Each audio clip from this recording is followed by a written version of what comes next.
কথা বলি, কোন মুভিটা দেখবেন? বরবাদ। বরবাদ কেন? আমার হচ্ছে অপু বিশ্বাসের যে জুটিটা আমি অনেক আগে থেকেই দেখি, ওইটা অনেক ভালো লাগে। মিস করেন? অনেক মিস করে, অনেক।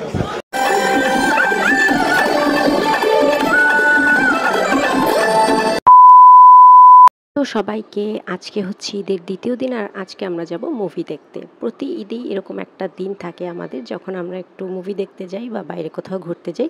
তো আজকে সেরকমই একটা দিন, আজকে যাব বরবাদ মুভি দেখতে মিরপুরে সনি স্কোয়ারে। সো আমি রেডি হয়ে গেছি, এই তো এটা হচ্ছে আমার আউটলুক, এটা আমার ঈদের ড্রেস। So let's go. তো সনি স্কোয়ারে গিয়ে দেখলাম যে অনেক বেশি ভিড়, যেহেতু ঈদের দ্বিতীয় দিন, সো অনেক বেশি ভিড় হওয়াটাই স্বাভাবিক। তো আমরা একটু ভিতরে ক্লিপ নিয়ে নিলাম। আমাদের শো টাইম ছিল 5টায়, আমরা 4:30টার মধ্যেই পৌঁছে গিয়েছিলাম। সো এখানে অনেক বড় লম্বা লাইন, আর ভিড়ের মাঝখানে আমরা আমাদের টিকিট সংগ্রহ করলাম, তারপরে আমরা উঠে গেলাম। যেহেতু শো টাইমের অনেক বেশি দেরি আছে, সো আমরা একটু ছবি নিয়ে নিলাম আর উপরে উঠে একটু বসলাম আর কি। দেখতেই পাচ্ছেন এত এত লম্বা লাইন শুধুমাত্র একটা মুভির জন্য। সো অনেক বেশি লাইন, আর অনেকগুলো সাংবাদিক ছিল আর কি, কথাবার্তা জিজ্ঞেস করছিল বিভিন্ন কিছু। সো সেরকম একজনের পাল্লাই আমরা অবশেষে পড়ে গেলাম।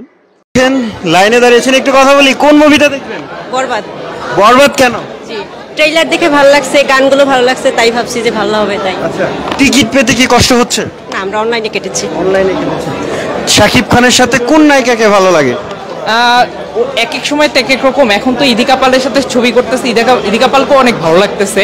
আর নর্মালি আমার হচ্ছে অপু বিশ্বাসের যে জুটিটা আমি অনেক আগে থেকেই দেখি, ওইটা অনেক ভালো লাগে। মিস করেন? অনেক মিস করে, অনেক। তো সুন্দরভাবে ইন্টারভিউ দিয়ে আমরা হচ্ছে হলে ঢুকে গেলাম, এবং হলে একটু পরেই শুরু হবে ছবি। হলেও বেশ ভিড় ছিল, প্রথমত অত মানুষ আসেনি, এরপরে আস্তে আস্তে অনেক মানুষ এসেছিল। সো আমরা একটু ক্লিপ নিয়ে নিচ্ছিলাম। আমরা ছিলাম মোট 6 জন। তো আমাদের সিট একটু দূরে দূরে পড়েছিল, 4 জনের সিট এক জায়গায় পড়েছিল আর 2 জনের সিট পিছনে পড়েছিল। আচ্ছা, এবার চলে আসি রিভিউতে, মানে মুভিটা কেমন ছিল। ইদানিং বাংলা মুভি অনেক বেশি ভালো হচ্ছে, আর এই মুভিটাও তার ব্যতিক্রম ছিল না। অ্যাকশন, রোমান্স সব কিছু মিলিয়ে খুবই ভালো ছিল। আর ডিটেলস মুভি রিভিউ আমি ওইভাবে দিতে পারি না, জাস্ট এটুকুই বলবো যে এটা একদম অর্থিত ছিল। আপনারা যারা দেখেননি দেখে আসতে পারেন, খুবই ভালো লাগবে আশা করি। একটু ডিফারেন্ট কিছু টেস্ট আছে, সো অবশ্যই দেখতে পারেন। আমার কাছে পার্সোনালি অনেক বেশি ভালো লেগেছে এবং অর্থিত মনে হয়েছে। যাই হোক, মুভি টুভি দেখা শেষে তারপরে আমরা চলে এসেছিলাম, এরপরে আর কোনো ক্লিপ নেওয়া হয়নি।